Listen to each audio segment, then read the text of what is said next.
What's up, everybody? Welcome to Fantasy Sports Now. Today is the closer report as of 5/6. This is week 5 of the MLB season. I like to jump right into the content, so let's do that now. Normally, I like to graduate a few people. Some people might be disappointed that there aren't some names on here, but I'm not going to graduate anybody just yet, and I'll actually explain why. This is the one. Garcia's the guy that we talked about last week graduating, and I said I wanted to see one more week before I really felt confident that he was going to be the guy and I didn't have to talk about him anymore. Well, unfortunately, he didn't pitch at all this entire week. He just didn't pitch. And so there was a save opportunity for Anthony Bass on the 4th a couple days ago, and he did not look very good, and in fact, he blew the save. And so it was kind of like, okay, well, why didn't Garcia pitch? This is the kind of thing that throws me off with Garcia. He has done very well. He's looked very good, um, except for his last start on the 30th, which was last week. It was right after we did this report. Had a big blow up, and then he didn't pitch the entire week. So there's just these weird things going on that make me not want to fully graduate him. However, with all of that said, he is, in my head, still absolutely a clear starting closer. He's the clear go-to guy in the ninth, and I think that I don't really have too much issue having him on my fantasy team at all. It's just these are the things that I'm not ready yet. I'm still not ready. Give me another week. Maybe we'll put him on there. Moving on to the Seattle battle, it's interesting because Montero got a save and a win for your efforts last week. He has not really looked very good, but they keep going to him. So that's good. That's what you want out of a fantasy closer.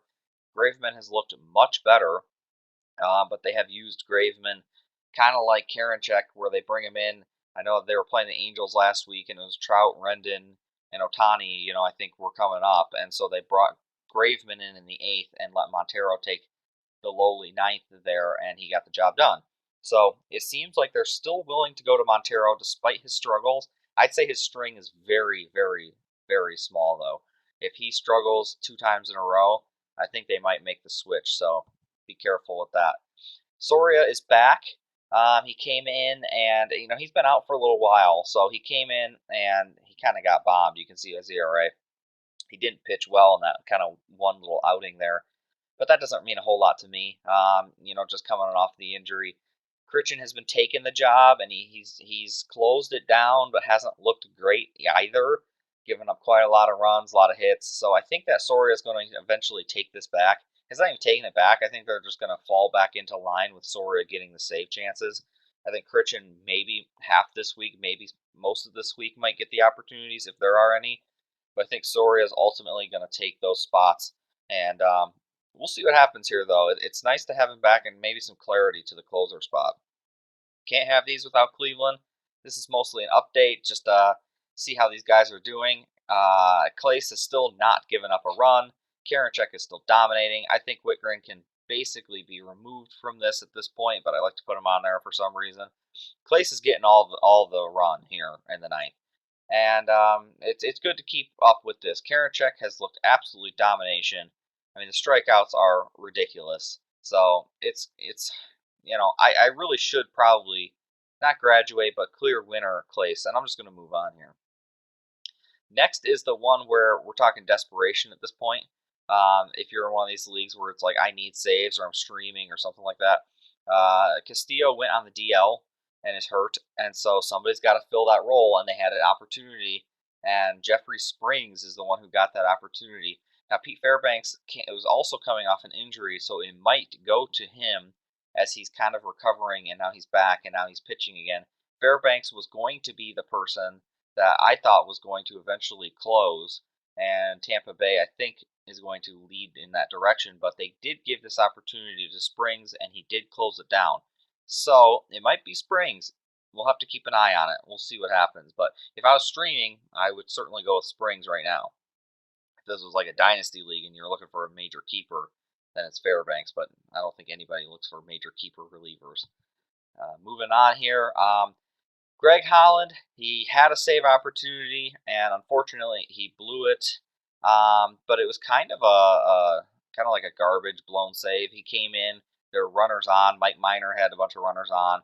and he gave up a hit and scored a bunch of runs. They were all on base already. There was an error as well in that game I was watching, and so like the blown save, yes, it was a blown save, but it wasn't. I mean, it wasn't really like on the stat sheet. It's going to say it was a blown save, but it wasn't his fault.